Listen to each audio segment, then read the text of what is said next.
My husband, Dr. Orgo Shorkil, and I co-founded Living Mind, a private mental health consultancy. We are very grateful and glad to share that we have helped many people with mental health illnesses. Hello, my name is Dr. Orgo Shorkil. I'm a consultant psychiatrist and founder-director of Living Mind. At Living Mind, we strongly believe in integrated approach when it comes to assessment and management of mental health disorders. Whether they are children, adults, or elderly population.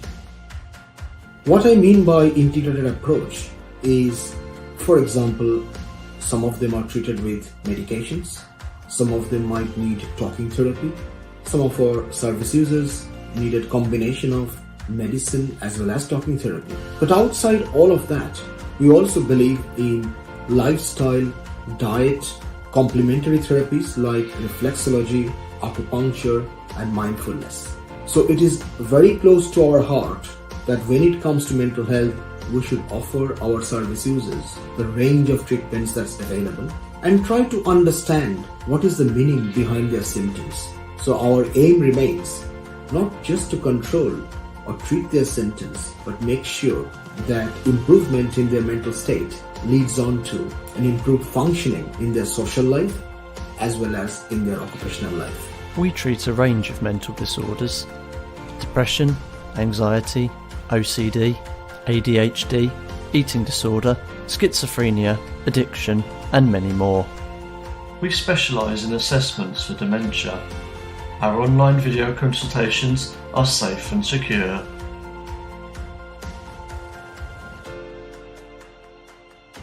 We use an integrated approach where we combine orthodox medicine with complementary therapies, talking therapy, as well as giving advice on diet and lifestyle.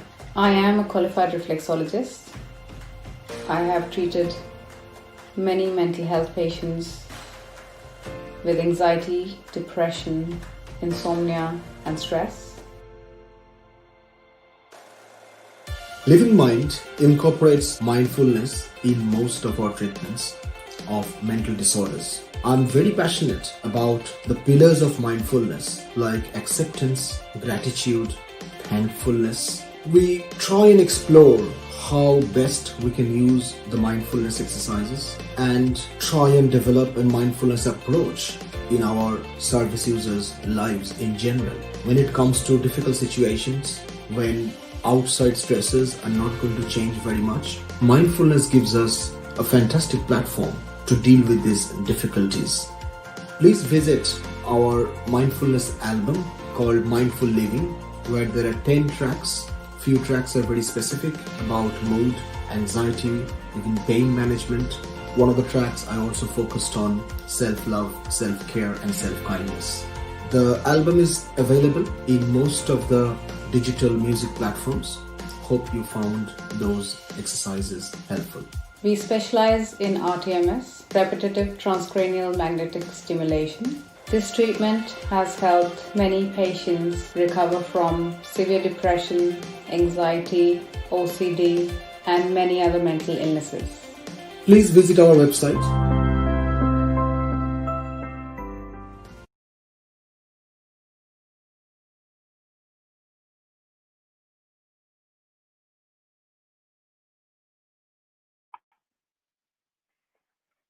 A big warm welcome to everyone who are watching this program.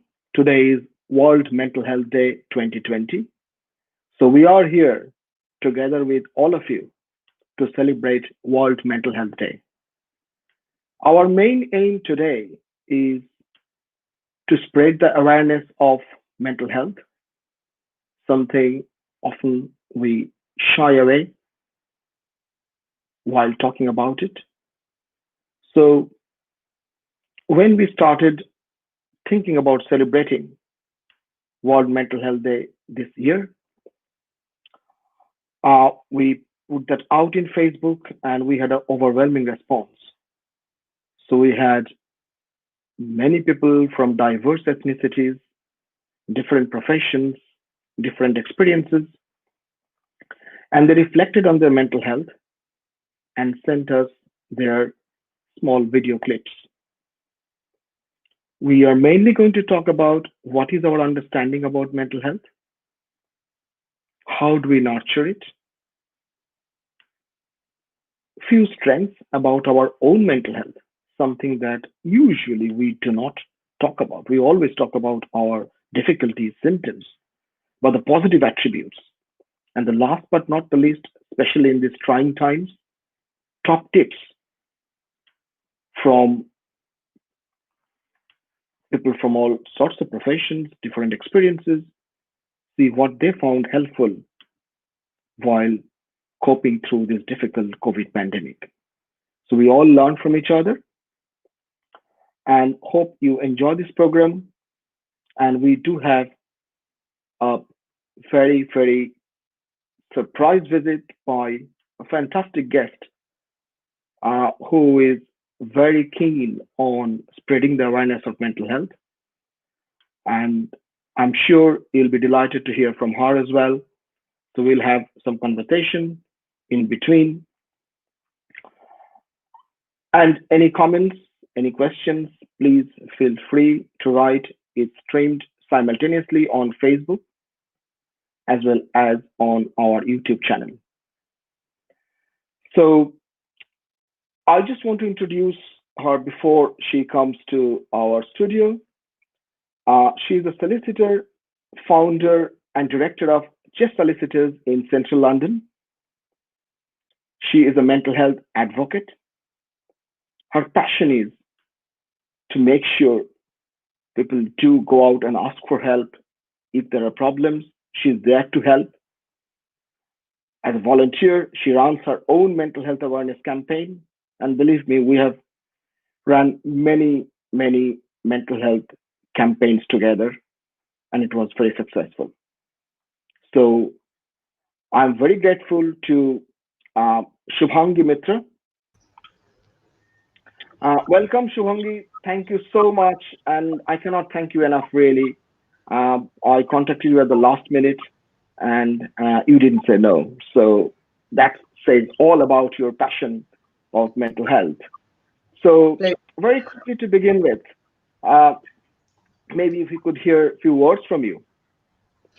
Well, first of all, very good morning to everyone. It's been really long have come on live, and thank you, Dr. Sarkel, as usual, for creating this wonderful platform and an awareness program. I know how busy you have been and how busy is your schedule for today, especially to raise an awareness on Mental Health Day. So I'm really very glad to be here to address this very important issue. I think Mental Health Day is not just on 10th of October. It should be every day because it is really very important for everyone. As I always say, we call body as a temple and then mind is a god. So that needs to be looked after every day. So thank you very much for giving me an opportunity to come here and be with you today. Yeah, absolute pleasure, Shubhangi.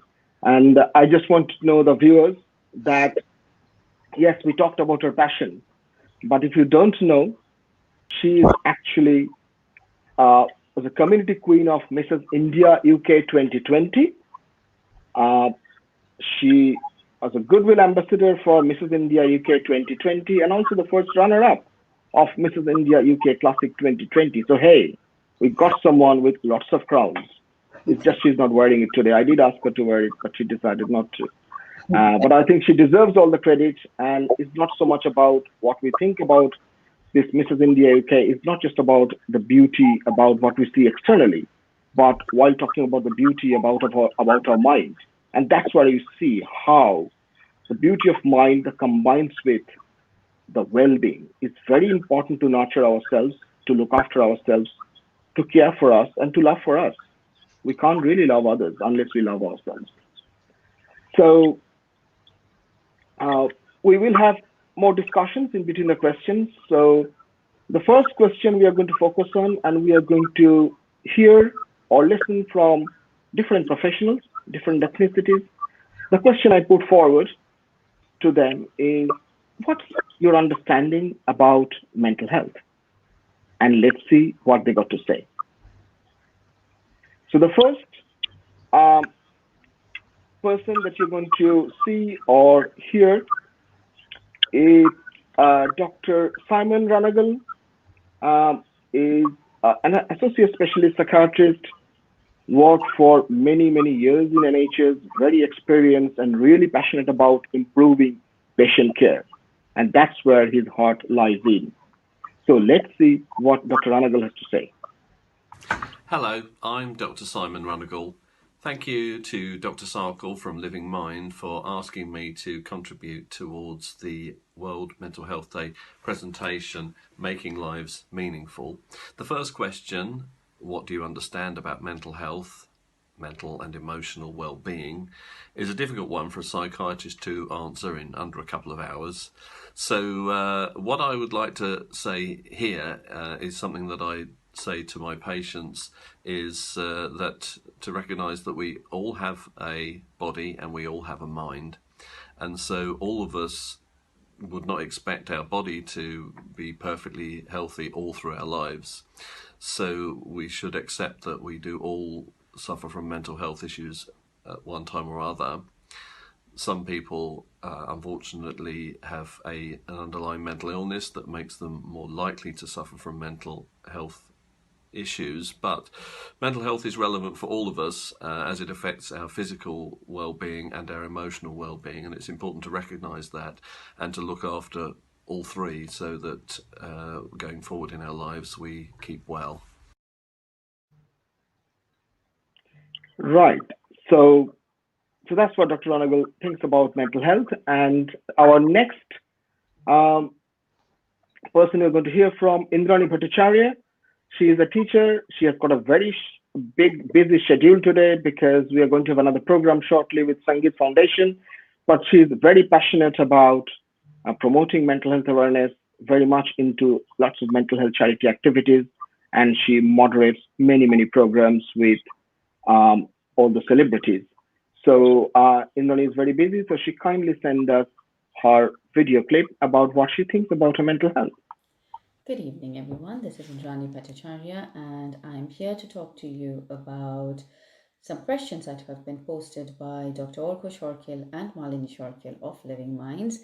Brilliant work done by this couple, and so it's a very small contribution from my side to them on World Mental Health Day. So the first question is, what do I understand about mental health? A short, simple answer would be emotional well-being, a balance between my work life and my personal life.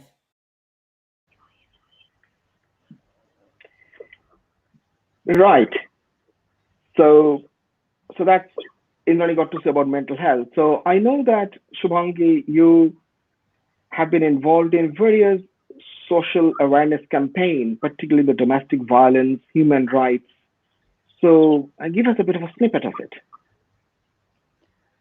Yeah, I mean, see, particularly this one question which is addressed by professional and non-professional.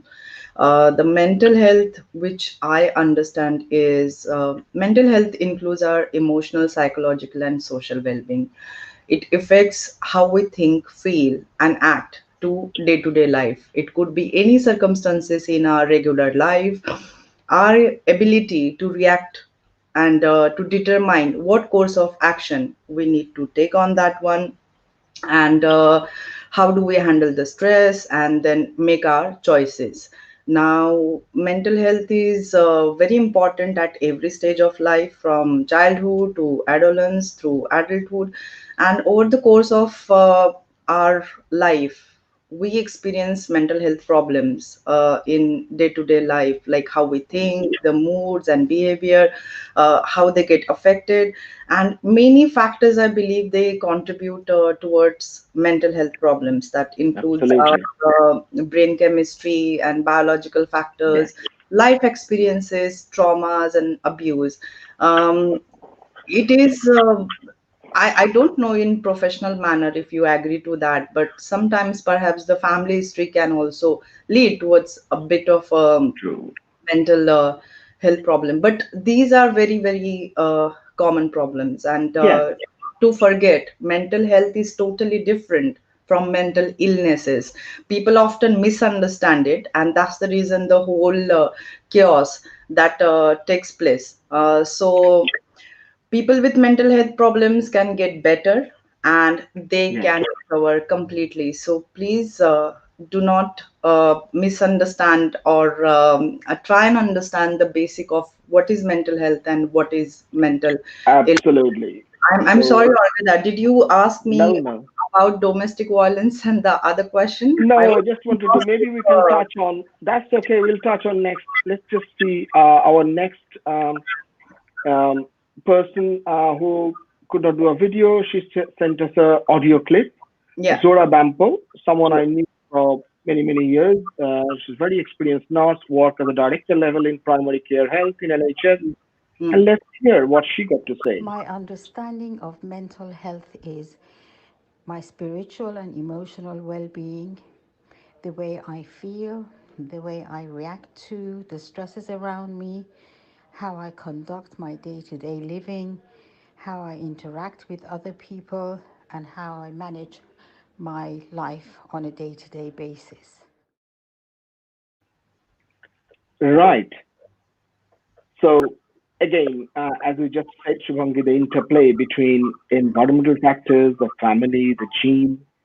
So we will hear from Dr. Paramartha Bhattacharya, who works in cardiac unit in a very big postgraduate institute in Calcutta, and he's an internist. So he's not a psychiatrist, but it's good to know from what the physicians think about mental health from Indians' perspective, particularly. So here is Dr. Paramartha Bhattacharya. Hello, and I am Dr. Paramartha Bhattacharya from Kolkata. It's a pleasure for me to come strive and answer to Dr. Argha Sarkhel's beautiful questions about mental health. And I really appreciate this endeavor from Dr. Sarkhel. Well, I work in Kolkata. It's a part of in eastern India, and I am an internist and I deal with critical care cardiology patients. So it's a bit difficult question for me to correctly answer these questions. But what I understand is his questions about what do you understand about mental health? My understanding about mental health is not only feeling good, but it is about feeling the love in what you do. You try to enjoy what you work, try to get a good sleep without a pill at night, and the next morning when you get up, you can recognize yourself in the mirror. That is a perfect mental health for you. Your next question is, how do you look after your mental health? Actually, how do you look after or nurture is, I think it is all about positive thoughts.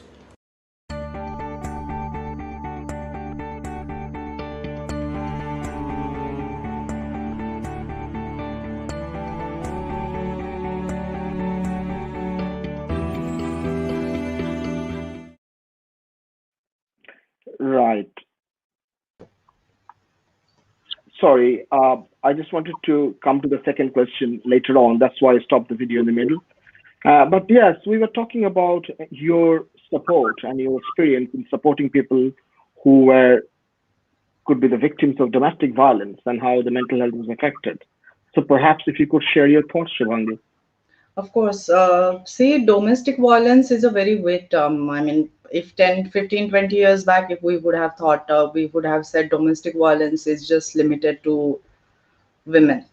But the times have changed. Yes, Even men suffer domestic violence. It's kind of a abuse, which is a mental abuse, more or less. yes, And it's because of the stigma that we have always put it through, that men are stronger and the leader of the family, and they have to Yes. earn bread and butter and have to look after everywhere.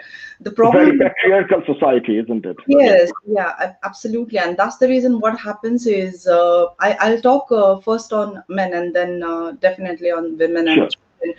So, men, when it comes to accepting mental health through domestic violence or abuse, it feels that if I do it, I will be stigmatized. Number one, Yeah. people will start telling me that I'm weak, I have no character, I cannot handle the basic things. So they keep on suffering, and the repercussions are, because they do not talk about it. They keep on suffering, and the domestic violence, when it comes to men, it is all about expectations, harassment through their partner, and constantly, putting them down, naming and shaming. So this sort of a thing happens with men in domestic abuse. Definitely, people have started opening up, especially in COVID-19 pandemic times, because you have to work from home, and then perhaps there was a gateway to get out and get explore yourself in the new world of work or your colleagues. That has Yeah. also lasted for last few months, but they have started taking the help now. Working for a crisis helpline also, we get queries that how do we deal about it. We are getting lots of I want to end my life, but yeah, there are ways that you can deal with it. Domestic violence, when it comes to women, this is limited to number of women who comes from a vulnerable parts of the world. Now handling those cases of domestic violence or human rights over here, it is because of the help is not available when it comes to financial That's terms. right. Vulnerable children, they are completely dependent on them, and again the same stigma that if I go out of my house or I leave my husband or my children, where will I go? Society Yes. has always taught me that I have to raise myself in come what may. I have to thrive through it. So Yes. sometimes domestic abuse can come up to beating and harassment to such an extent, leaving them completely, helpless, keeping Yes. an eye on their communications or connections through that one. But yes, as there are various helplines are available for even Absolutely. domestic violence sufferance, be it men or women. When it is necessary, even law and order can step in, government agencies can step Absolutely. in, and they can help you out. So Yeah. that is what my Yes. experience has. Yeah. Yeah. You're so right. No one should be the victim of, domestic violence at all, whether man or woman. Gender really does not matter. But please make sure viewers and listeners, especially in UK, there are dedicated numbers. If you're not sure, you can always dial emergency if you think that you might be the victim of domestic violence. But help is available, and we do recognize it can affect your mental health significantly. So yes, please ask for help. So let's hear from a few more friends who have kindly taken their time. The next person is Yukta Malakar. She's a student studying in university from Calcutta in India. And let's see what she has sent us her right.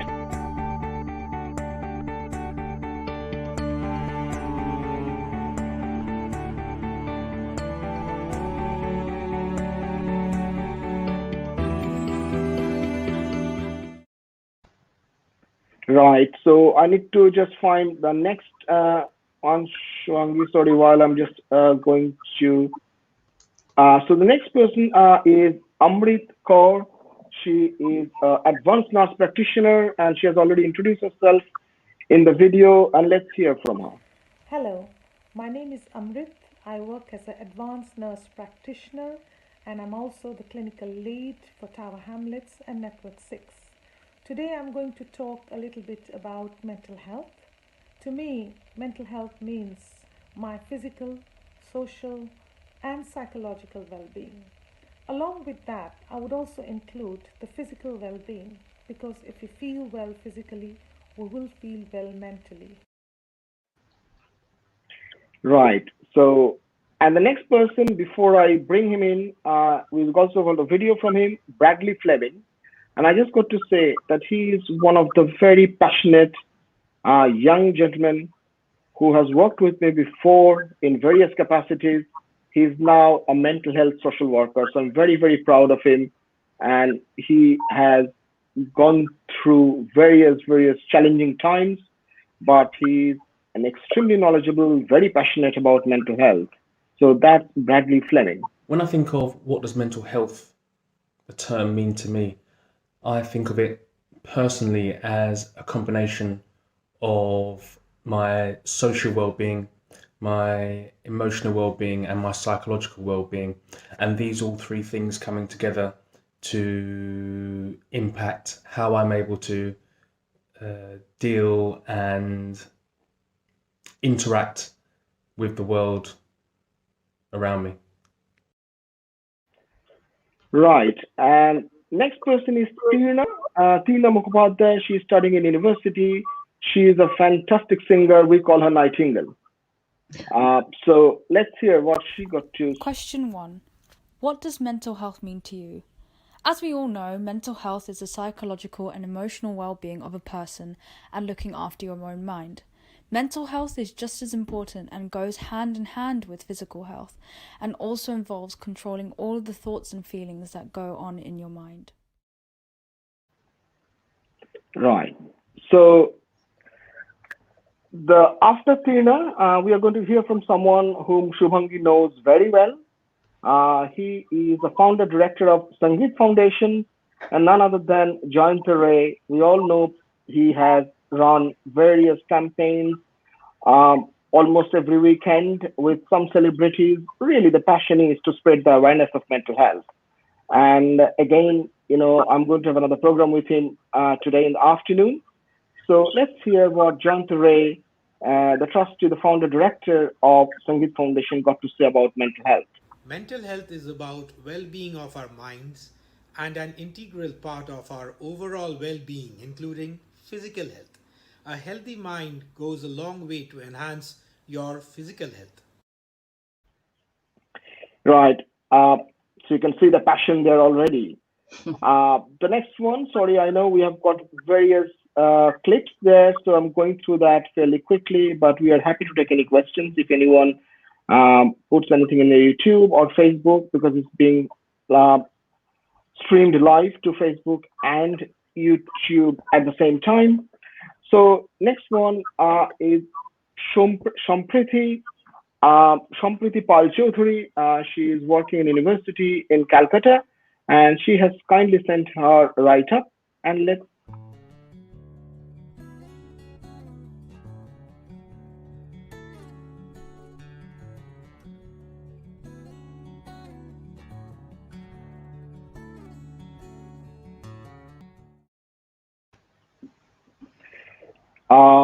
so we can see very much exactly what you think about, and it really helps. I think that people are reflecting on what do they mean by mental health. Going to our next speaker, Dr. Akim Kassim. He is a very experienced consultant psychiatrist, works in NHS and private sector. I have been working closely with him for many years, and just let's hear from a consultant psychiatrist about mental health. Well, in my opinion, mental health is not limited to your emotional well-being, but encompasses both your physical and social well-being, because they are all interrelated. When one is impaired, the other is affected. Right. So that's Dr. Kassim. The next person, Jen Mills. She's a journalist, works for London Metro, and I know her for many years now, and she kindly sent her video clip about mental health. My understanding of mental health is it's kind of how well you feel in general, and how well you're able to do sort of daily tasks, and it's the absence of feeling unwell. Excellent. So, so she's been very busy journalist. So thank you, Jane. And another person from Calcutta, Mrs. Shormishta Rai Chaudhary. She's a teacher, very renowned teacher in Calcutta. And let's hear. Is mental health. I would rather say that is there any need to specify upon the word mental, because that is what the health is all about. Unless and until our mind is fresh, it's good, it's healthy, I do not believe that there can be anything called a healthy body. So for a healthy body, a healthy mind is extremely essential. If you are asking what is mental health, it is everything. It is the key to live longer, live life that is blissful. Right. So the first section is just about to finish. I've got one more video clip, which is from Lisa Jane Making. She's a psychiatric nurse, mental health registered nurse, and again, very passionate about promoting good patient care, making sure standards are met. So let's hear from Lisa. My understanding of mental health means how a person is thinking, how they're feeling, and how they're acting, and how they are generally taking care of themselves. Right. So that's interesting, isn't it, that people have started reflecting on their mental health. So, Shivangi, if I could come back to you about your various philanthropic activities, perhaps if you could shed some light on it. Well, philanthropical activities is a very big word, and I'm not really that big who does like philanthropical activities. But yeah, as the time has gone and the experiences of life have made me meet up with few wonderful people. Some of them are Bhavish Kothari, Shalini ma'am from Millennium Divas. I have been associated with Millennium Divas for last 6-7 years now, and it is all about lifting women entrepreneurs from all over the India. I get to ask this question quite a lot of time. Like, there are so many entrepreneurs in the world, and why do you want few more?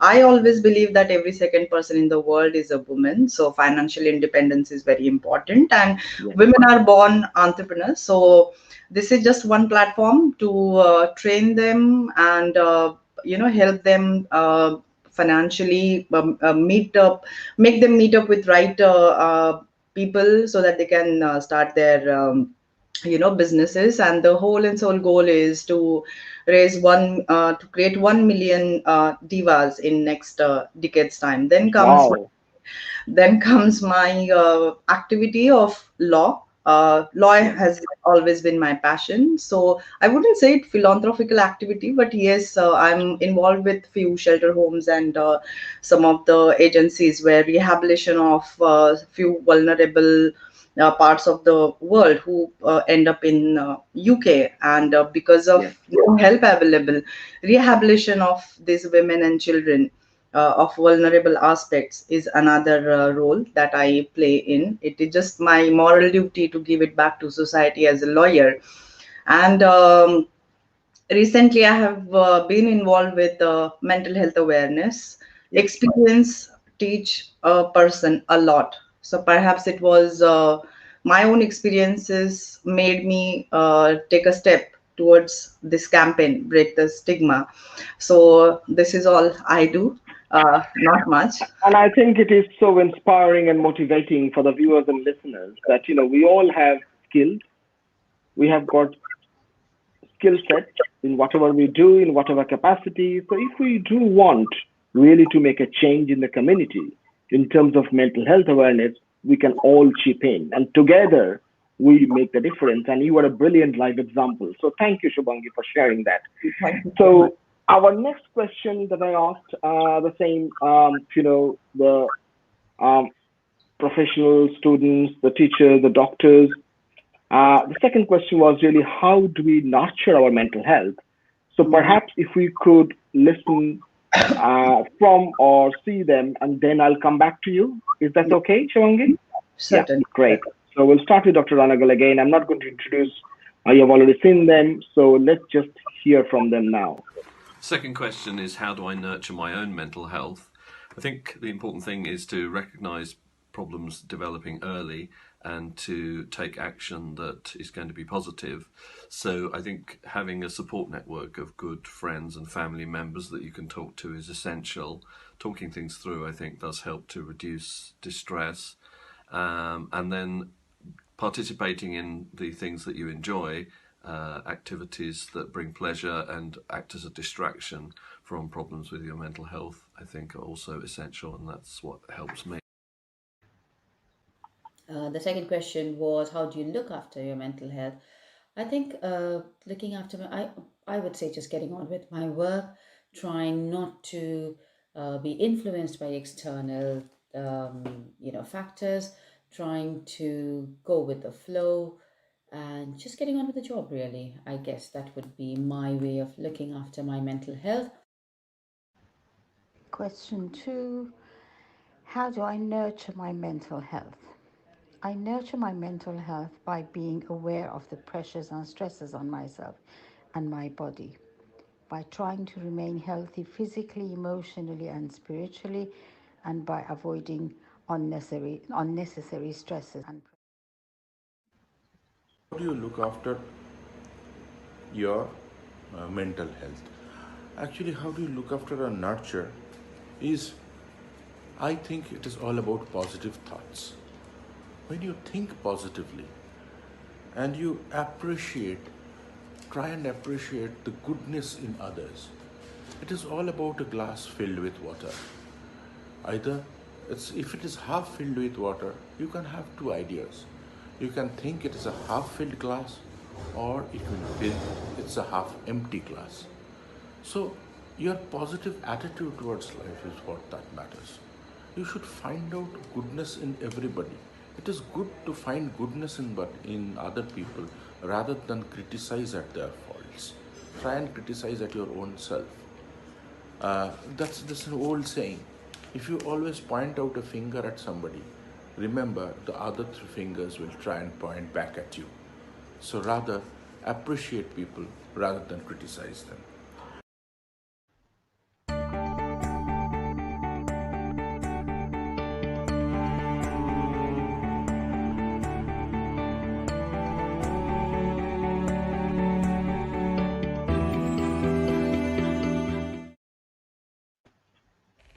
In one word, I would say I look after my mental health through mindfulness. I practice mindfulness at work and I practice mindfulness at home. At work, I try and put the best of my efforts to look after my patients. And at home, as a mother and as a wife, I try and put the best of my efforts to do the most for my family members and for my friends as well.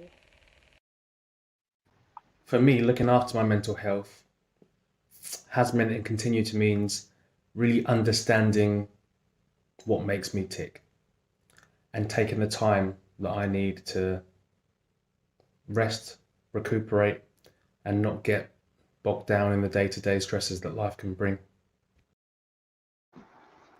What do you do to look after your own mental health? So for me, one of the main things that I do to look after my own mental health is to not look at social media and the news, especially as it can get very overwhelming, especially in these times of the pandemic. So for that reason, I kind of try and stay off social media and the news, and that has massively impacted my own mental health positively. And as well as that, I always try to take time out for myself, whether that is doing something that I enjoy, such as singing, or whether that is going out for a walk. I find that taking time out for myself has massively benefited my mental health. So how do we nurture it? It is imperative for us to look after our mental health the way we look after our physical health. We need to look after our minds the way we look after our bodies. Good thoughts and ideas like good food, exercising our minds like engaging in music and the arts, meditation and mindfulness all help to nurture our minds.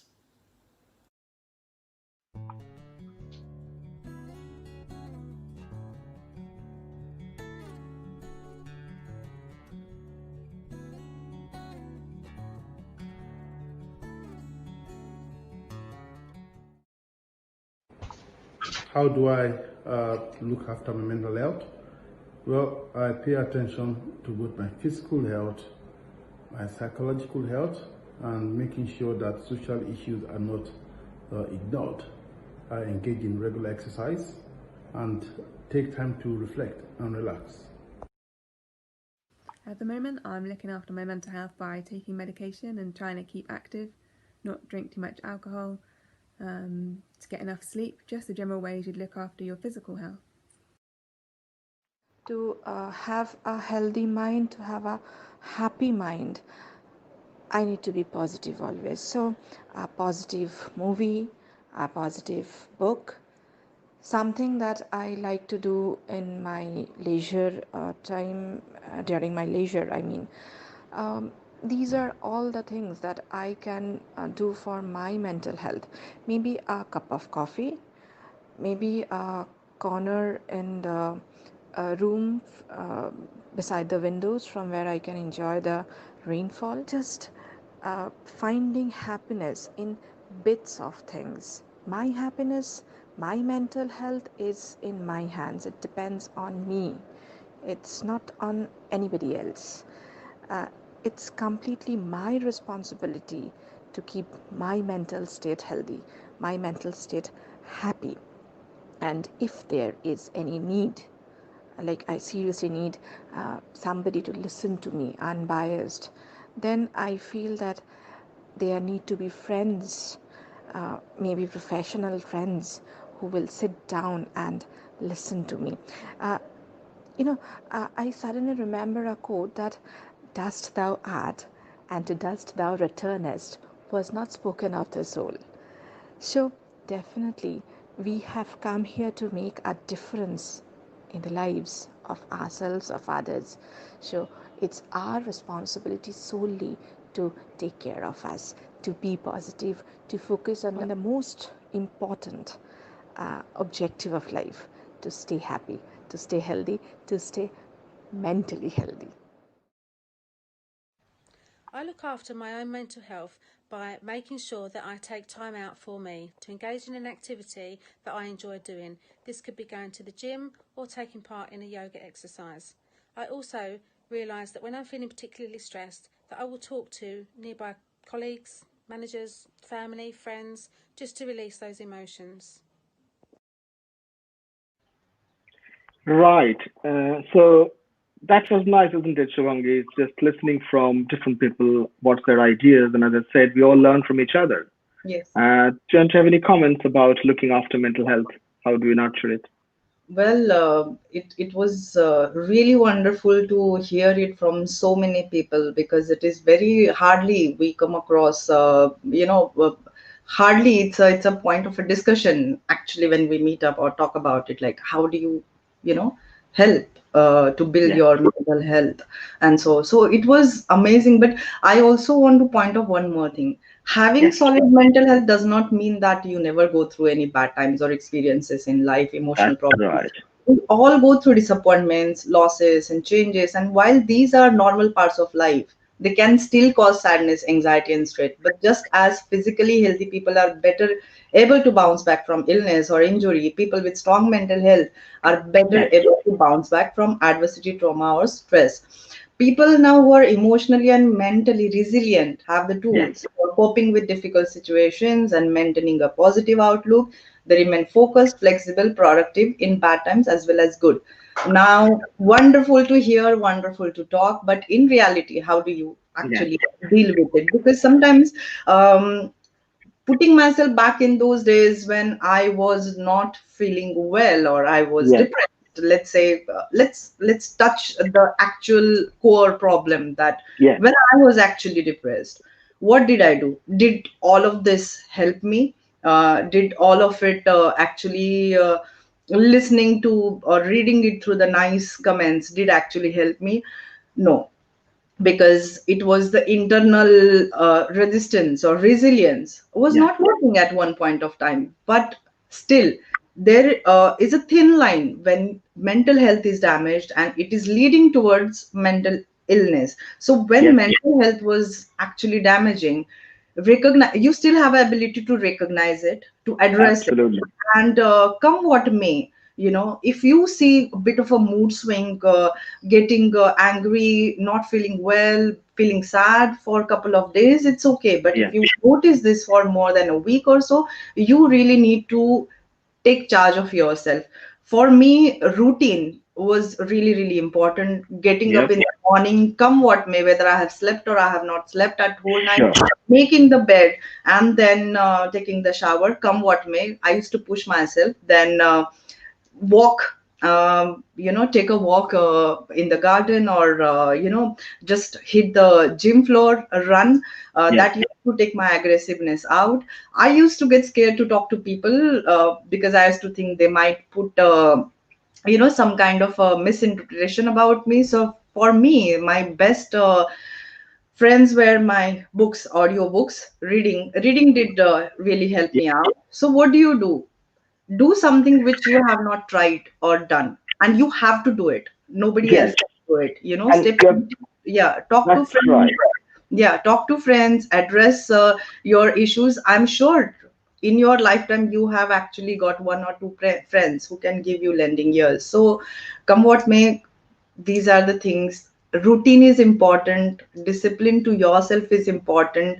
Writing can really help you out if you are unable to speak about it. So these are my methods to nurture. Absolutely. And I think what you just said from the psychiatrist point of view, I Yeah, completely agree yeah. that, of course, not everything will be suitable for everyone.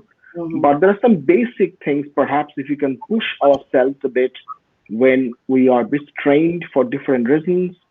Uh, I think that this is the mental health. Just treat it as you would treat physical health.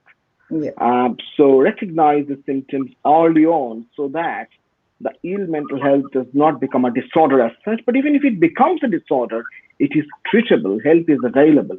So that's a loud and clear message from both of us here in celebrating World Mental Health Day. So my third question I put forward to, and I will again listen from, and we'll see what they have to say about what are the two positive attributes or strengths in their mental health. So I asked them to reflect on it, and let's see what they got to say.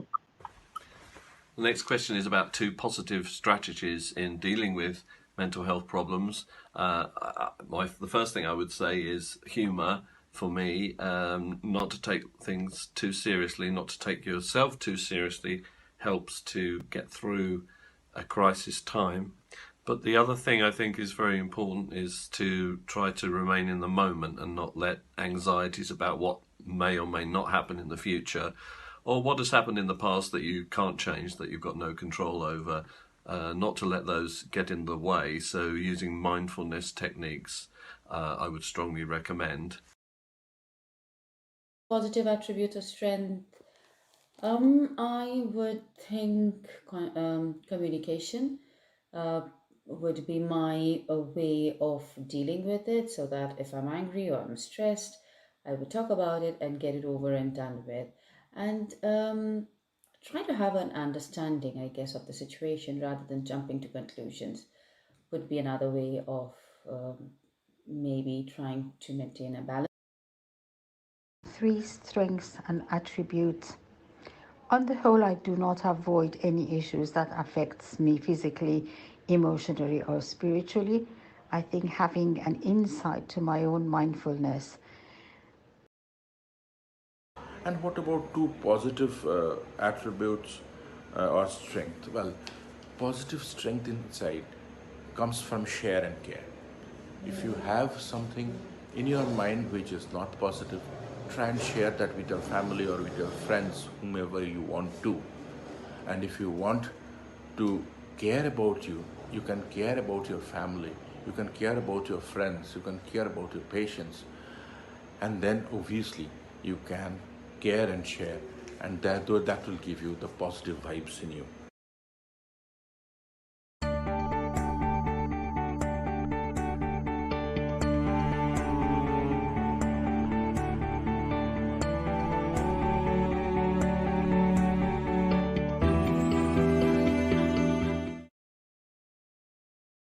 Two positive attributes about my mental health. First, I try and stay engaged.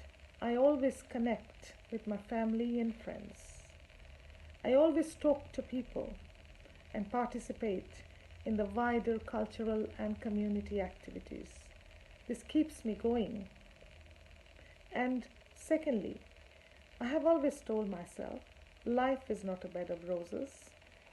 Each and every person is bound to have some kind of disappointments in life, one way or the other. So when I get a disappointment, I just tell myself that maybe there is something better in store for me. I know it's very difficult to let go of some things and move on in life, but sometimes it's really important to move on in life and look at other things that will make us happy and that will make us feel better.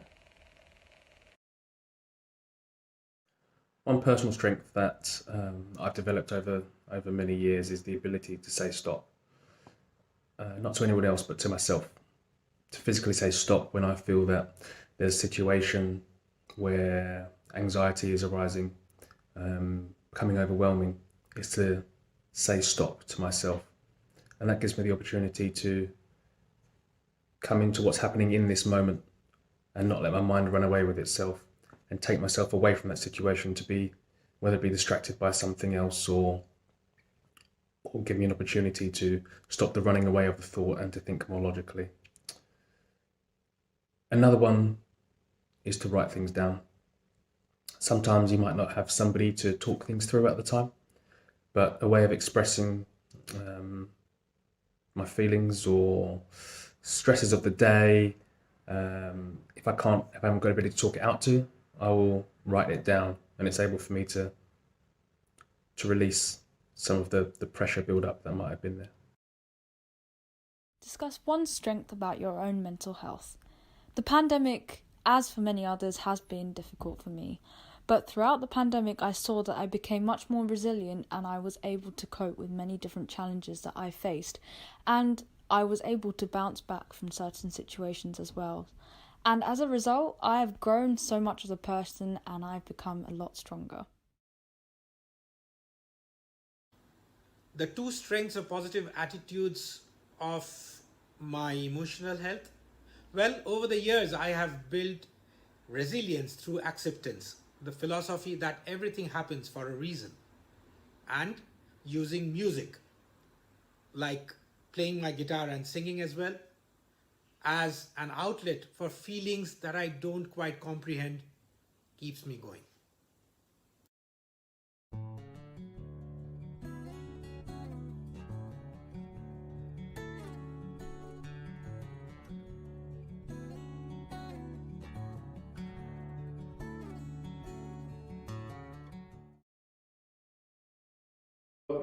By far, the two greatest attributes about how I deal with my mental health is the fact that I engage a lot more in physical exercise, and I spend time to relax and reminiscent.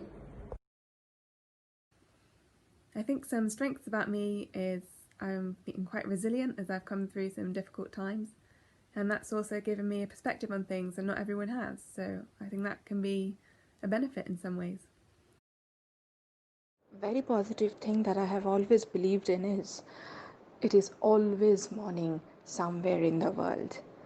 Maybe it's sundown now in your area, maybe it's afternoon in my area, maybe it's evening somewhere else, but somewhere or the other the sun is rising, and the sun is always a symbol of happy, healthy life.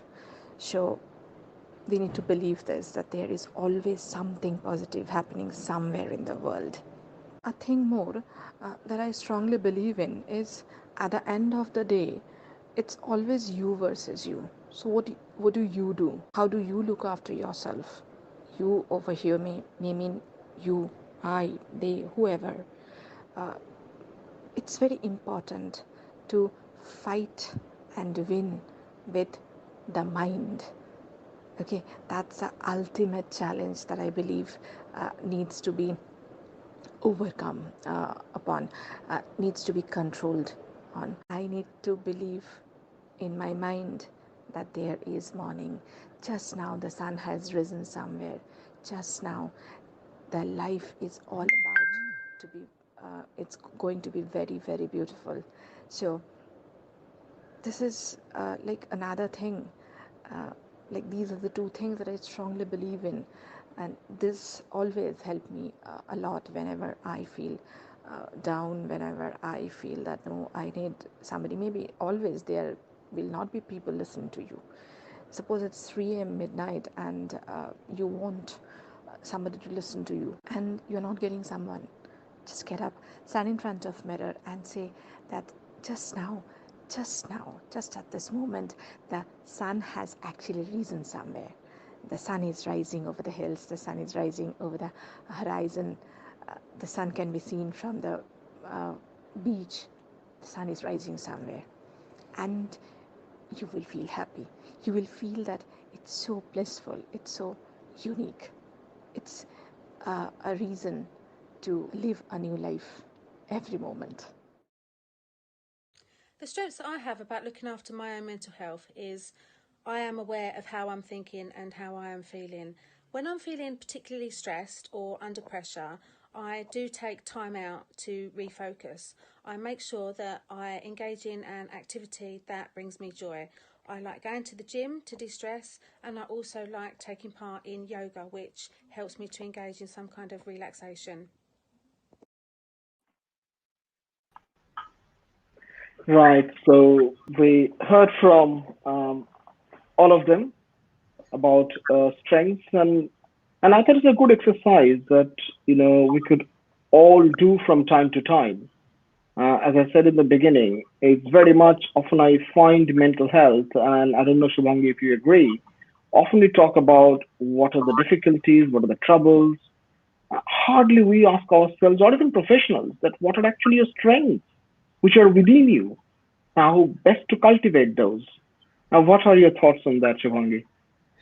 Well, frankly speaking, after hearing all these wonderful people, one thing is for very sure is exercise. Yeah.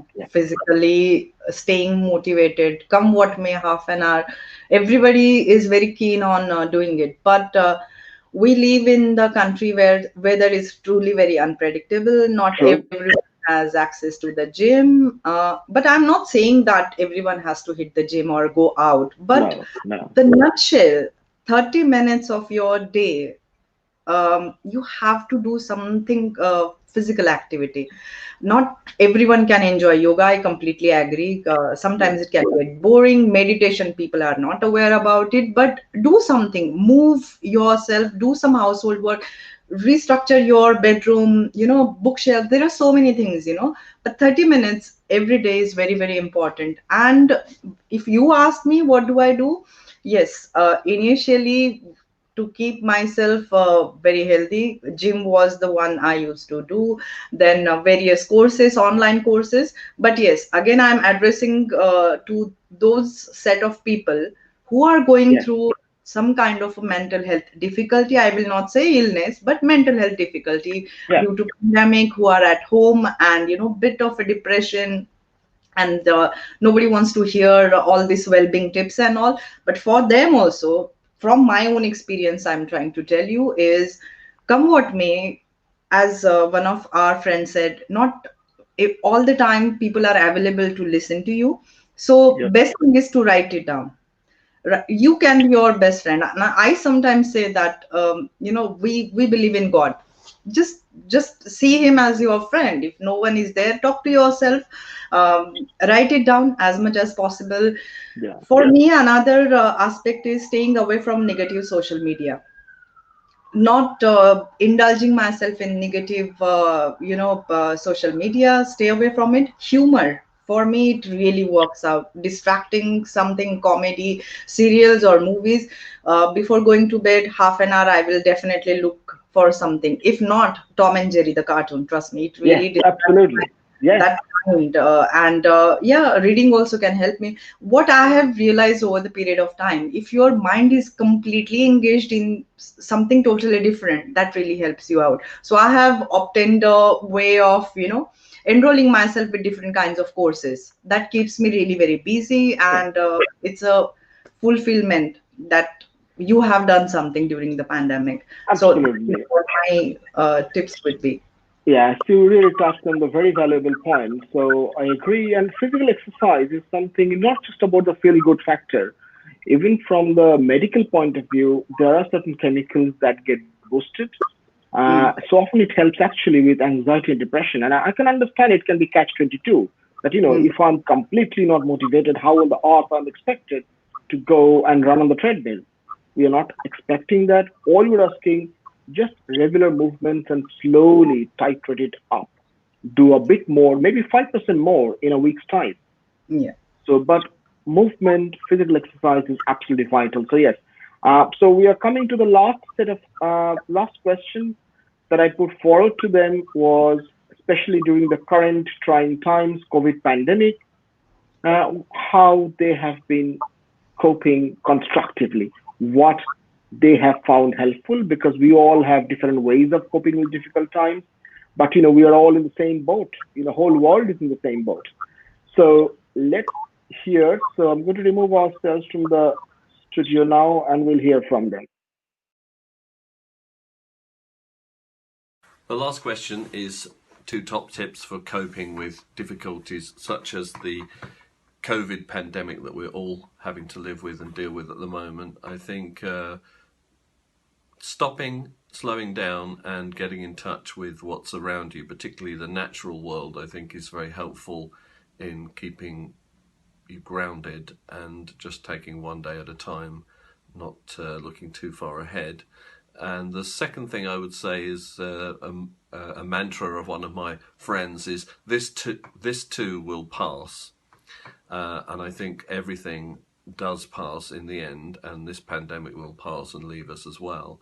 But any crisis that we're having in our mental health, we will get beyond it. There may be another one, there probably will be another one, but what we're going through will pass and we will come out the other side of it. Thank you. Fourth question was how to stay positive during COVID. I believe it's just communicate, reach out to people, try and share your problems, and give a patient, be patient to other people's situations. Lend a ear, have time. I think take time out, be with your family, and make time for yourself first, for your own well-being. I guess that would be the answer to the 4 questions. Thank you so much, Dr. Orko Shorkil and Malini Shorkil, for this opportunity. Hope this goes well. Tips: I share my concerns with trusted friends. I do not bottle up my emotions or feelings. And I think it's important to keep yourself occupied with interesting hobbies. Finally, stop thinking about issues that are beyond your control, such as COVID-19, etc. Finally, count the blessings you've got in your life. And the last question was your tip during the tough COVID times. Well, the tough COVID times are not only a health problem, it is also a financial problem to lots of us. An absolute financial berserk is going around all over the country or all over maybe the world. So, about the positive vibes is, I think we'd rather do the work we are supposed to do and with all our hearts out. We medical personnel, we are doing medicine. Some people who are not medical personnel, they can have their own contribution towards the society, and then only the backbone of the society can be strengthened so that you can bring it back to its original position. Do your work properly, put your heart out in doing, and do not be unnecessarily panicked about the disease. The disease will stay and we have to fight it out. That should be the motto about COVID times today. Thank you. And this is Dr. Paramartha Bhattacharya, an internist with cardiac care physician from the eastern part of India.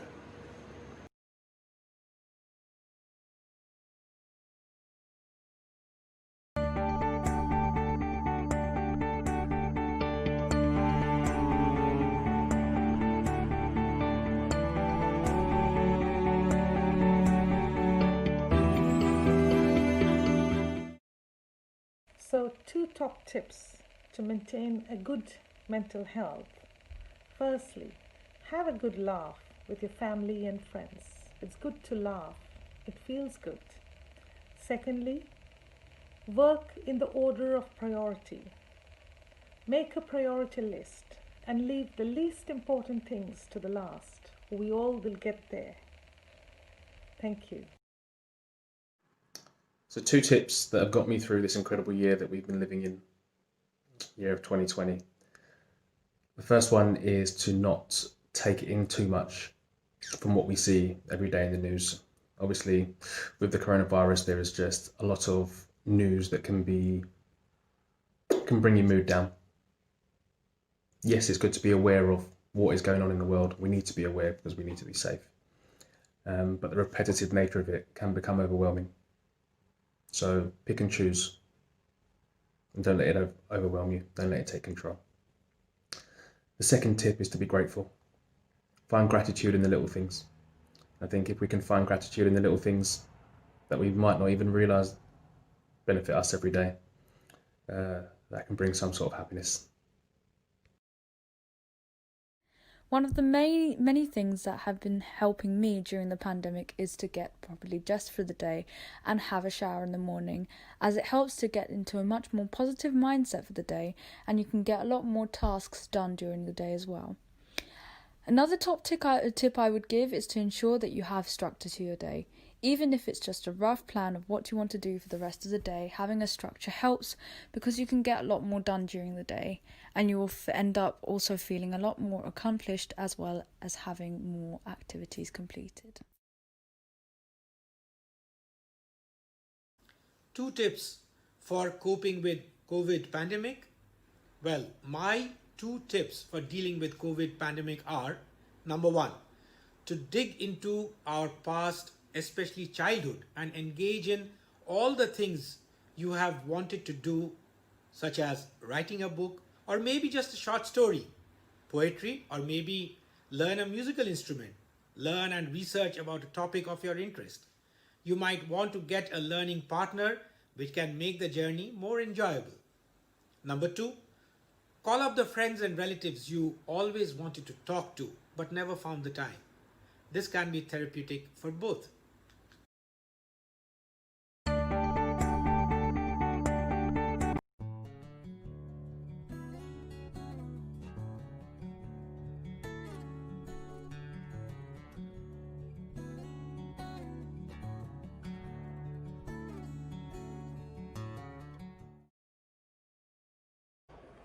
Well, two top tips to improve your mental health. First is exercise, and secondly, making sure you eat well. My top tips for the coronavirus pandemic. Obviously, it's a difficult time for everyone, but I think a good idea is to take up a new skill so you've got something to focus on, and also try and get outside and get some fresh air so you're not cooped up inside. The last few months during this pandemic, the first thought that came to my mind is, what were people doing 100 years back without technology, without Wi-Fi, without internet, without Google? I don't know actually what they were doing, but yes, it's funnily true that we have spent so many months of this period, and willingly or unwillingly, we have been a part of history. 2-3 years down the line, the next generation, the present generation, a few of them, the school goers, the college goers, will be doing projects on this, will be reading about this a lot. They will be researching on this, they will be analyzing, vaccines will come out, another new chapter on history, another new chapter in chemistry, in physics, in medicines, whatever. So this pandemic period, yes, it was quite a topsy-turvy one. Everything went a bit different. Still, I feel a cool breeze in the morning by being able to be me, by practicing so many things that I could not do for such a long time. Maybe as a college goer, I had the habit of reading books. After that, was actually too busy to do that. Read a lot, maybe seen a few movies, maybe talked with friends whom there was almost no contact for the last few years. We were living a like a vessel life, I would call. Vessel, and we got up, whistle, and we ran to the workplace, whistle, and we came back and watched TV. It was a whistle life. And now it's like a different morning. It's careful. It's about maintaining ourselves. It's about looking at the sky. The time actually we have now to look at the sky, to ponder upon, oh, it's such a beautiful, nice blue sky. And I would rather say this is also a period where we could had a conversation with ourselves. We could actually have a rendezvous with life that we were losing track of. We were just running a helter-skelter life. But now actually we could sit down in all these months and think of doing something constructive. Maybe a morning walk, maybe exercise that we have lost track of, no time. Maybe spending time with family that we couldn't do. There's no tips to life. Life is like a journey. You need to enjoy it. There is no such tip for riding the train called life. It's just enjoying every bit of it, every moment of it. It's just believing that it is always morning somewhere in the world.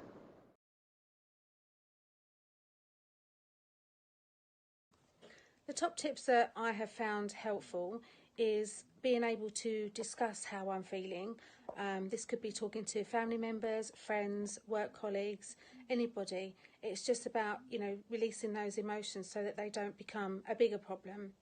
And I also find going to the gym very helpful because this is another way that helps me de-stress and unwind.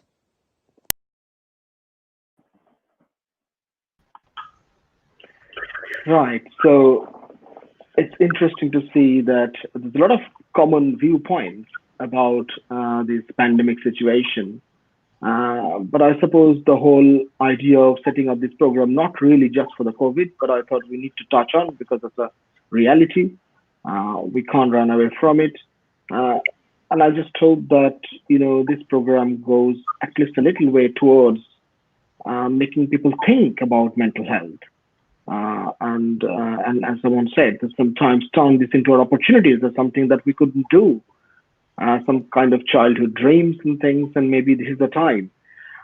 So, Shubhangi, if I could come back to you as the program is coming to an end, just to say that your comments were very much appreciated in many Facebook comments just now, and especially talking about your motivation, doing recent things.